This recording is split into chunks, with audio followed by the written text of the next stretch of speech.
Sir Laxman గారు, prove చేయటం అంటే ఇక్కడ ఆ, రకరకాల ఆస్పెక్ట్స్ ఉన్నాయి. ఈ కొత్తగా వచ్చినటువంటి బిఎన్ఎస్ అలాగే బిఎస్ఏ 2023 చట్టాల ద్వారా ఈ పాత కాలం నాటి చట్టాలలో అప్పటికి ఇంకా టెక్నాలజీ అంత అందుబాటులో లేదు కాబట్టి ఎలక్ట్రానిక్ ఎవిడెన్స్ని, డిజిటల్ ఎవిడెన్స్ని ప్రామాణికంగా తీసుకోవడానికి ఈ కొత్త చట్టాలు బాగా ఉపయోగపడతాయి. ఆ ప్రొవిజన్స్ పెట్టారు. కాబట్టి దీనిలో ఆడియో విజువల్ ఎవిడెన్స్లు, ఆడియో విజువల్ సంబంధించి ఎలక్ట్రానిక్ కమ్యూనికేషన్ మెథడ్స్ కానీ ఆ మీన్స్ని కానీ కోర్టులు యాక్సెప్ట్ చేస్తాయి, provided the authenticity of that video. ఆ ఒరిజినల్గా ఉన్నట్టుగా డాక్టర్డ్ కాకుండా, ట్యాంపర్డ్ కాకుండా ప్రూవ్ చేయగలగాలి. ఈ రోజుల్లో అది కూడా పెద్ద కష్టమేం కాదు. వాటిని ఫోరెన్సిక్ టెస్ట్కి పంపిస్తే అవి ఆల్టర్డ్, ట్యాంపర్డ్, డాక్టర్డ్ వీడియోస్ అవునా కాదా చెప్పేస్తారు. సో ఇక్కడ నేను ఎందుకు ఇది మెన్షన్ చేయాల్సి వస్తుందంటే, నేను ఇందాక రేజ్ చేసిన డౌట్కే ఒక సొల్యూషను. గతంలో ఇదే కేసుకు సంబంధించి వన్ ఆఫ్ ది ట్రాన్సాక్షన్, ఇప్పుడంటే మొత్తం ఛార్జ్ షీట్లో ఉంది కాబట్టి ఇన్ఫర్మేషన్ ఒకేసారి మొత్తం వచ్చింది. కానీ during the investigation first charge sheet అక్కడ సబ్మిట్ చేసినప్పుడు కూడా ఒక ట్రాన్సాక్షన్ గురించి స్పెసిఫిక్గా చెప్పారు. ఏంటది? ఫెర్రీ దగ్గర, particular location Vijayawada Ibrahimpatnam ferry దగ్గర వీళ్ళిద్దరూ అంటే జోగి రమేష్ గారి బ్రదర్కి అద్దెపల్లి జనార్దన్ రావు బ్రదరు, లేకపోతే అద్దెపల్లి జనార్దన్ రావు క్యాష్ ఇస్తున్నటువంటి ఆ ఎవిడెన్స్ కూడా కోర్టుకి సబ్మిట్ చేశారని.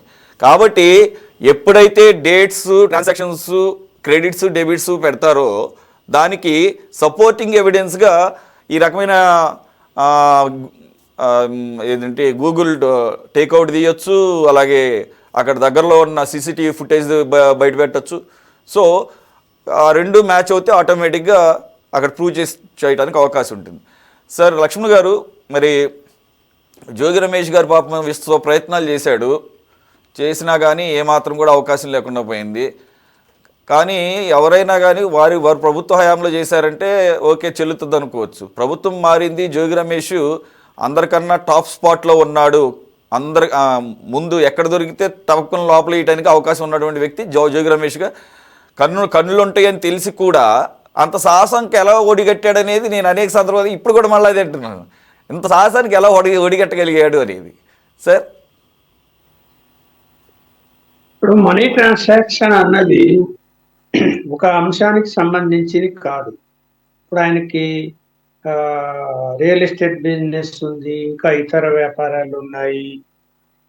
తర్వాత ఇప్పుడు ఇక్కడ ఇందులో పాయింట్ ఏమిటంటే, అదే జనార్దన్ రావు దగ్గర నుంచి అంటే ఆయన కంపెనీ నుంచి స్వర్ణాదానికి వచ్చింది, స్వర్ణాదారి నుంచి ఈయన పర్సనల్ అకౌంట్కి వచ్చింది, ఎవరికి? జోగి రమేష్ అన్నప్పుడు ఇప్పుడు కేసు బిల్డప్ చేయడానికి అతను అక్రమంగా అంటే ఇది నకిలీ మద్యం తయారు చేస్తున్నాడు కాబట్టి దానికి సపోర్టుగా ఇతను ఉంటాడు కాబట్టి ఇతనికి మామూలు ఇచ్చినట్టు వీళ్ళు కేసుల్లో ఎస్టాబ్లిష్ చేసి రాయొచ్చు. కానీ ఈ ఫైనాన్షియల్ మ్యాటర్లో రేపు పొద్దున కోర్టులో నిలబడాలి అంటే జడ్జికి అనేక అనుమానాలు వస్తాయి.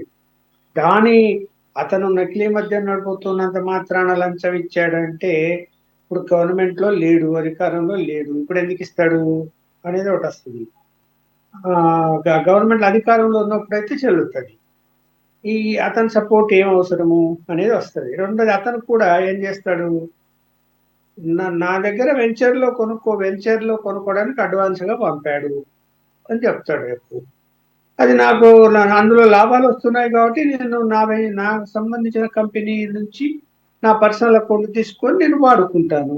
ఎస్, నా కంపెనీలో 3 డైరెక్టర్లు ఉంటారు అనుకోండి, నా భాగం 30% 40% అనుకోండి, దానికి సంబంధించి నేను డ్రా చేసుకుంటాను, నా అకౌంట్లోకి వస్తుంది, నేను వాడుకుంటాను అంటారు. ఇలా రకరకాలుగా, ఎందుకంటే అడ్వకేట్లు అన్ని నేర్పిస్తారు వీళ్ళకి, ఏంది ఎలా తప్పించుకోవాలి ఏంటి అని.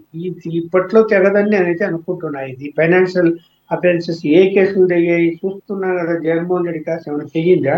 12 సంవత్సరాలు దాటిపోయినా కూడా. మరి ఇలా ఈ కేసులని తెగే నాటికి మనం ఉంటామో లేదో కూడా తెలియదు. అది పరిస్థితి. అందువలన వాళ్ళకి భయం ఏమి ఉండదండి. ఇప్పుడు తప్పు చేశాడా లేదా అనేది ఎవరి ఆత్మకు వాళ్ళకి తెలుసు. తెలిసినప్పుడు జనాన్ని నమ్మించడానికి వచ్చి దీపం వెలిగిస్తారు, ఆరతులు వెలిగిస్తారు, ప్రమాణాలు చేస్తారు, అన్నీ చేస్తారు.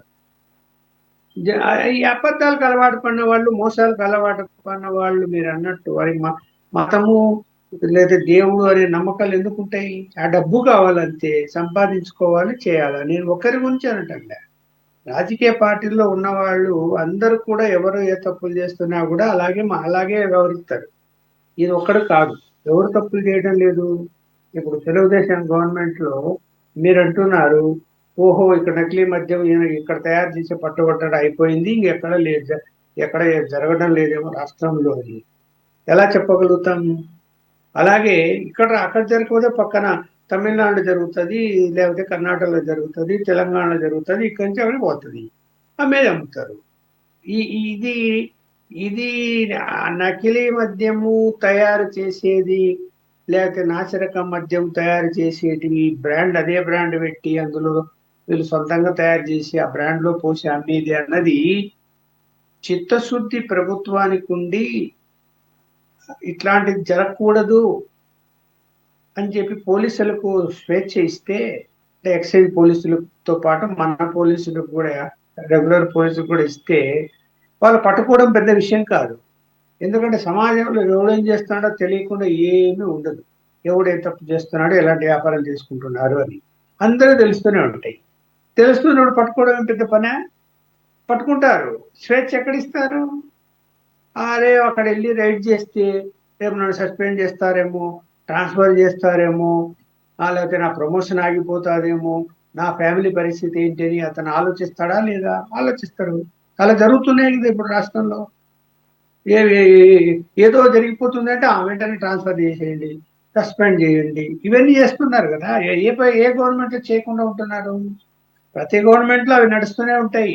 వాళ్ళ రాజకీయ నాయకులు వాళ్ళు చెప్పింది జరగాలి, వాళ్ళ జోలికి పోకూడదు, వాళ్ళ మనుషుల జోలికి పోకూడదు, పోతే గనక చర్యలు ఉంటాయి అనేది ఇవాళ ముద్ర పడిపోయింది అందరికీ. పోలీస్ శాఖ కానీ, లేకపోతే గవర్నమెంట్ లో అఫీషియల్స్ కానీ, ఎక్సైజ్ కానీ, ఎవరైనా కూడా. అందువలన ఇలాంటి పరిస్థితుల్లో ఇవన్నీ జరగవా అంటే జరుగుతాయి. సరే, వాళ్ళు దొరికారు, వాళ్ళ మీద మరి ఆధారాలు సక్రమంగా చూపగలిగితే శిక్ష అనేది పడుతుంది, పడకుండా ఉండదు. కానీ ఎప్పుడు పడుతుంది, ఇది ఎప్పుడు తెగుతుంది, ఈ లింకులన్నీ ఏమిటి? ఇప్పుడు గవర్నమెంట్ మారి ఈ ఎన్డీఏ కూటమి గవర్నమెంట్ వచ్చిన తర్వాత కూడా అంత ధైర్యంగా అతను అద్దట్టు విజయవాడకు దగ్గరలో అలా చేయగలిగాడు అంటే చిన్న విషయం అయితే కాదు కదా. అంటే అతనికి ప్రస్తుత గవర్నమెంట్ లో ఉండే వాళ్ళు కూడా నాకు పలానోళ్ళు అండ ఉంటారు అనే ధైర్యం వచ్చిందేమో నాకు తెలీదు. మరి ఇది ఎలా చేయగలిగింది ఆ వ్యాపారం? అందువల్ల ఇక్కడ అందరూ ఆలోచించుకోవాల్సిన అవసరం ఉంది. ఇప్పుడు ప్రస్తుత ఎన్డీఏ కూటమి వీళ్ళు కూడా 3 పార్టీలు కూడా ఆలోచించుకోవాల్సిన అవసరం ఉంది. స్పీచ్లు ఇవ్వడము, స్లోగన్స్ ఇవ్వడము, స్కోరింగులు పెట్టించుకోవడము బాగున్నాయి, ఇంపుగా ఉన్నాయి. అబ్బో ఆదేశాలు ఇచ్చేస్తున్నారు, అయిపోతుంది సాయంత్రానికి, ఇది జరుగుతుంది అది జరుగుతుంది అని. కానీ ప్రాక్టికల్ గా ఏం జరుగుతున్నాయి? ప్రాక్టికల్ గా చెప్పండి. ఏ స్మగ్లింగ్ లేకపోతే ఏ మాఫియాలు ఎక్కడ ఆగిపోయాయి చెప్పండి? అరే కరువు దగ్గర బహిరంగంగా పొలంలోనే వాడు గంజాయి పంట వేసుకొని పండిస్తుంటే పట్టుకుంటాడు. అంటే భయం ఉందా చెప్పండి? ఎప్పుడో ఏజెన్సీ పనుల్లో అక్కడ పట్టుకోవడం కష్టం, వాళ్ళు పండిస్తారు గంజాయి అంటే ఓకే. అరే కర్నూలు జిల్లాలో పండిస్తా అంటే ఏంటి, ఏం చెప్పాలయ్యా? భయం ఎక్కడుందా? ఏం జరుగుతుంది? అవును, అవును లక్ష్మణ్ గారు, అంతర్ పంటగా పండిస్తున్నాడంట. అంతర్ పంటలు వేరేగా విన్నాం, గంజాయిని కూడా అంతర్ పంటగా పండిస్తారని తెలియదు. మొదటి టాలెంట్ని అయితే అప్రిషియేట్ చేయాల్సిందే.